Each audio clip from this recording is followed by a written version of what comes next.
We are luminous figure painters. Welcome. This is the third painting tutorial series for Craftworld Aldari in a grimdark style. Today I'll show you how to paint an autarch from the most militant and aggressive Craftworld, that of Biel-Tan. Now let's light our lamps and grab our brushes. Prime the model with Vallejo Acrylics Gray Primer through an airbrush at approximately 20 psi. Allow this 15 minutes to dry and cure before spraying Wolf Gray from Vallejo Game Air to cover, and follow that up with Dead White at about a 45-degree angle.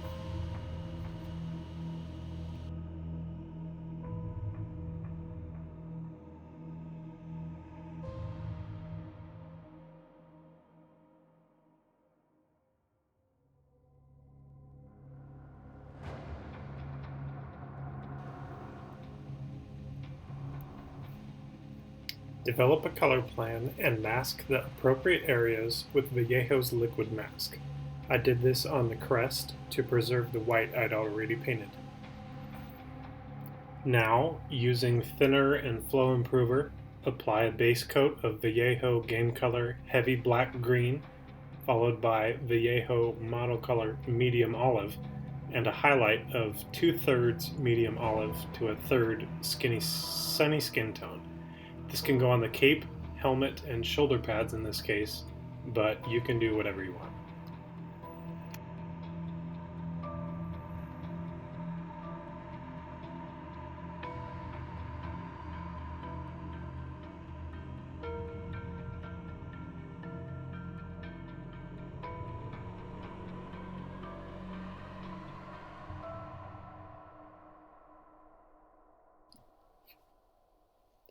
I always like to try something different I don't think I've ever seen when painting these Craftworld models, so take this next segment as a suggestion and not a prescription for great paint jobs.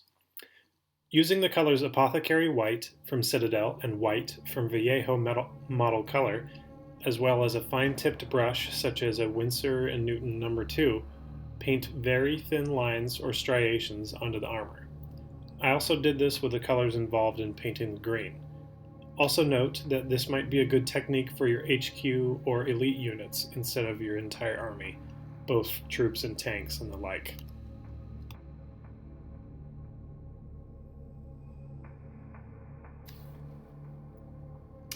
Now we'll paint the sword.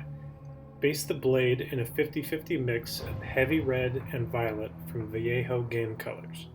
Then repeat the process of adding striations with slightly thinned magenta about 2/3 of the length of the blade down. Follow that up with pink from Vallejo Model Color in the same manner, but starting at about half the length of the blade.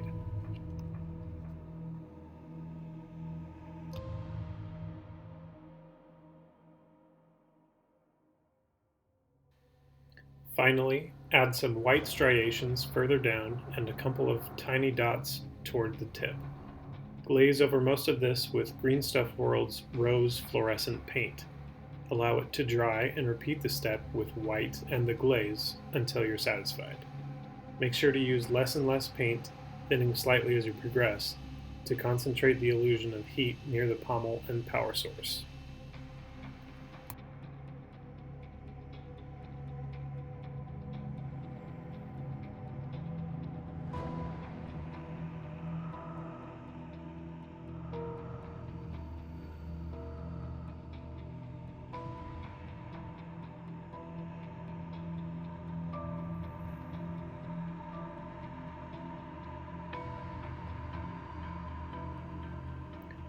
Now we'll go back to the mix of red and violet and edge highlight the edges of the blade, but you can also do some #stippling and add some random striations in this color to break up the rest. Then mix a little black from Scale Color into that mix to sell the effect of the heat in the blade dissipating further from the source.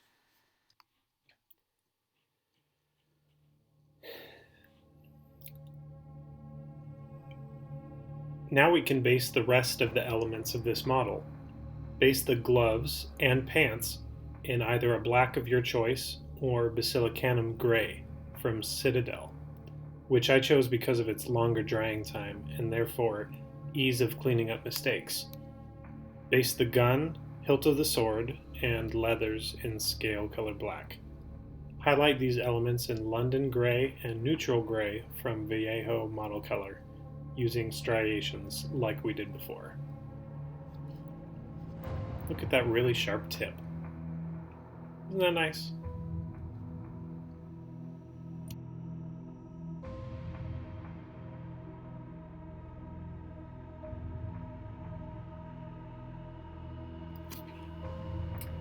Now we can base the pommel of the sword, the rune on the helmet, and the spirit stone housings in Vallejo Metal Color Gold.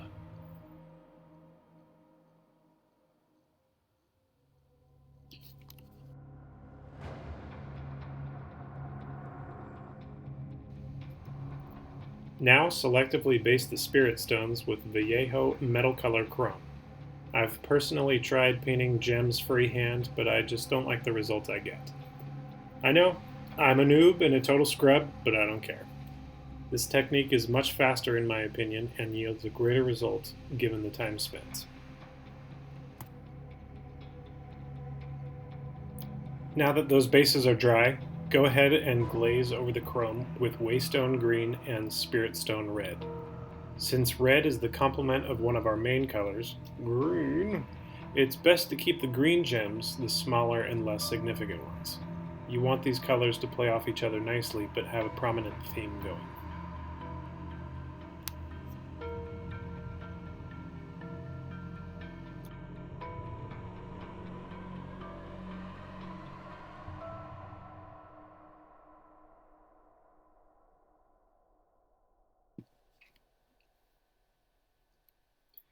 Now we can glaze Skeleton Horde, or your choice of flesh colors from the contrast range, over the hoses on the Mandiblaster and the pistol, and the gun's muzzle. Sort of going for a bronze look here. Last but not least, in our messing with acrylics, we'll dry brush those same green colors we used on the armor to give the cape some texture and thread look.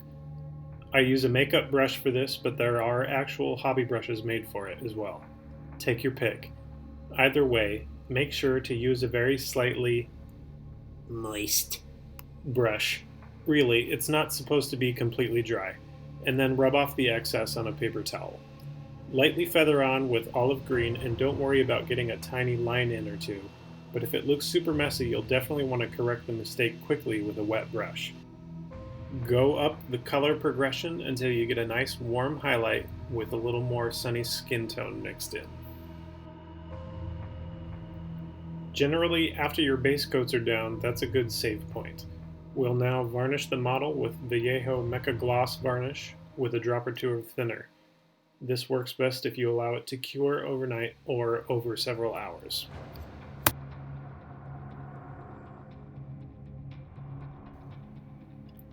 This is always my favorite part. Bust out your blue wash for Panzer Gray from Ammo by MiG and basically just get it everywhere. Let this dry for 15 to 20 minutes or speed it up with a plasma pistol. We'll then clean this off with a wool dauber dipped in mineral spirits to clean off the excess. Periodically wick off the paint you've cleaned onto a paper towel and re-wet the dauber so that you're not just pushing around enamel. You generally want to see mostly white paint and just wash in the recesses. When the dauber gets to be too big to get the stuff in the finer details, go down to a small cotton swab and then finally a brush with mineral spirits on it, so that you can clean up those tiny details, such as the eyes.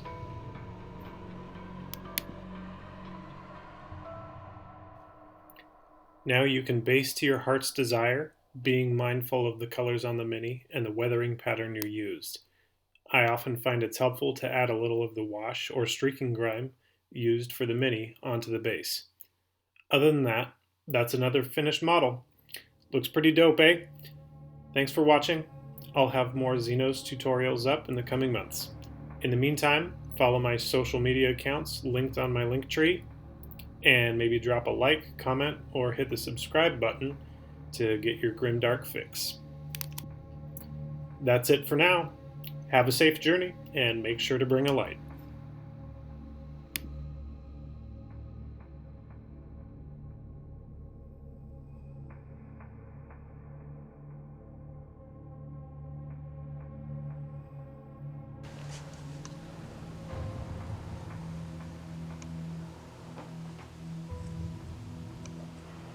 Get in.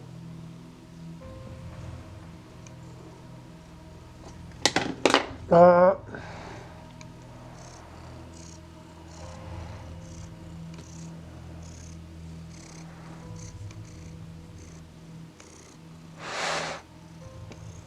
yeah.